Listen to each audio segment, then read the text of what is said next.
سفیان بن عینہ نے بیان کیا، ان سے عمرو بن دینار نے، انہوں نے حضرت جابر بن عبداللہ انصاری رضی اللہ عنہ سے سنا، انہوں نے بیان کیا کہ ایک صحابی نے نبی کریم صلی اللہ علیہ وسلم سے غزوہ احد کے موقع پر پوچھا، یا رسول اللہ، اگر میں قتل کر دیا گیا تو میں کہاں جاؤں گا؟ حضور اکرم صلی اللہ علیہ وسلم نے فرمایا کہ جنت میں۔ انہوں نے کھجور پھینک دی جو ان کے ہاتھ میں تھی اور لڑنے لگے یہاں تک کہ شہید ہو گئے۔ صحیح بخاری حدیث نمبر 4046۔ زہیر بن معاویہ نے بیان کیا، ان سے عامش نے بیان کیا، ان سے شفیق بن مسلمہ نے اور ان سے خباب بن علارت رضی اللہ عنہ نے بیان کیا کہ ہم نے رسول اللہ صلی اللہ علیہ وسلم کے ساتھ ہجرت کی تھی۔ ہمارا مقصد صرف اللہ کی رضا تھی، اس کا ثواب اللہ کے ذمے تھا۔ پھر ہم میں سے بعض لوگ تو وہ تھے جو گزر گئے اور کوئی اجر انہوں نے اس دنیا میں نہیں دیکھا۔ انہی میں سے مصعب بن عمیر رضی اللہ عنہ بھی تھے۔ احد کی لڑائی میں انہوں نے شہادت پائی تھی۔ ایک دھاری دار چادر کے سوا اور کوئی چیز ان کے پاس نہیں تھی، اور وہی ان کا کفن بنی۔ جب ہم اس سے ان کا سر چھپاتے تو پاؤں کھل جاتے، اور پاؤں چھپاتے تو سر کھل جاتا۔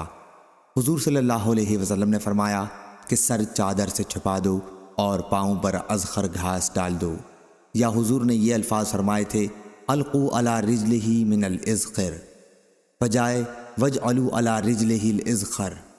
اور ہم میں بعض وہ تھے جنہیں ان کے اس عمل کا بدلہ اسی دنیا میں مل رہا ہے اور وہ اس سے فائدہ اٹھا رہے ہیں۔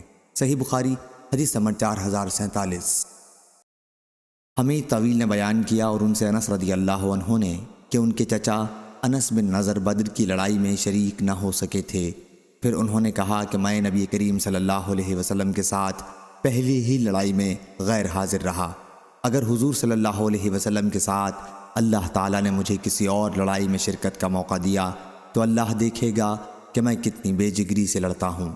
پھر غزوہ احد کے موقع پر جب مسلمانوں کی جماعت میں افراتفری پیدا ہوئی تو انہوں نے کہا، اے اللہ، مسلمانوں نے آج جو کچھ کیا میں تیرے حضور میں اس کے لیے معذرت خواہ ہوں، اور مشرکین نے جو کچھ کیا میں تیرے حضور میں اس سے اپنی بیزاری ظاہر کرتا ہوں۔ پھر وہ اپنی تلوار لے کر آگے بڑھے۔ راستے میں حضرت سعد بن معاذ رضی اللہ عنہ سے ملاقات ہوئی تو انہوں نے ان سے کہا، سعد کہاں جا رہے ہو؟ میں تو احد پہاڑی کے دامن میں جنت کی خوشبو سونگھ رہا ہوں۔ اس کے بعد وہ آگے بڑھے اور شہید کر دیے گئے۔ ان کی لاش پہچانی نہیں جا رہی تھی۔ آخر ان کی بہن نے ایک تل یا ان کی انگلیوں کے پور سے ان کی لاش کو پہچانا۔ ان کو 80 پر کئی زخم بھالے اور تلوار اور تیروں کے لگے تھے۔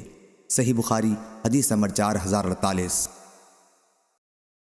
موسیٰ بن اسماعیل نے بیان کیا، انہوں نے کہا ہم سے ابراہیم بن سعد نے بیان کیا، ان سے ابن شہاب نے بیان کیا، انہیں خارجہ بن زید بن ثابت نے خبر دی، اور انہوں نے زید بن ثابت رضی اللہ عنہ سے سنا۔ وہ بیان کرتے تھے کہ جب ہم قرآن مجید کو لکھنے لگے تو مجھے سورہ احزاب کی ایک آیت لکھی ہوئی نہیں ملی۔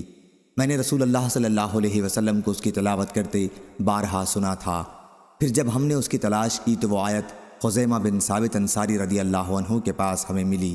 آیت یہ تھی، من المؤمنین رجال صدقوا ما عاہدوا اللہ علیہ فمنہم من قضی نحبہ ومنہم من ینتظر۔ پھر ہم نے اس آیت کو اس کی صورت میں قرآن مجید میں ملا دیا۔ صحیح بخاری حدیث نمبر 4049۔ شعبہ نے بیان کیا، ان سے عدی بن ثابت نے، میں نے عبداللہ بن یزید سے سنا، وہ زید بن ثابت رضی اللہ عنہ سے بیان کرتے تھے کہ انہوں نے بیان کیا، جب نبی کریم صلی اللہ علیہ وسلم غزوہ احد کے لیے نکلے تو کچھ لوگ جو آپ کے ساتھ تھے منافقین بہانہ بنا کر واپس لوٹ گئے۔ پھر صحابہ کی ان واپس ہونے والے منافقین کے بارے میں دو رائے ہو گئی تھیں۔ ایک جماعت تو کہتی تھی ہمیں پہلے ان سے جنگ کرنی چاہیے، اور دوسری جماعت کہتی تھی کہ ان سے ہمیں جنگ نہ کرنی چاہیے۔ اس پر آیت نازل ہوئی، پس تمہیں کیا ہو گیا ہے کہ منافقین کے بارے میں تمہاری دو جماعتیں ہو گئی ہیں، حالانکہ اللہ تعالیٰ نے ان کے بداعمال کی وجہ سے انہیں کفر کی طرف لوٹا دیا ہے۔ اور حضور اکرم صلی اللہ علیہ وسلم نے فرمایا کہ مدینہ طیبہ ہے، سرکشوں کو یہ اس طرح اپنے سے دور کر دیتا ہے جیسے آگ کی بھٹی چاندی کی میل کچیل کو دور کر دیتی ہے۔ صحیح بخاری حدیث نمبر 4050۔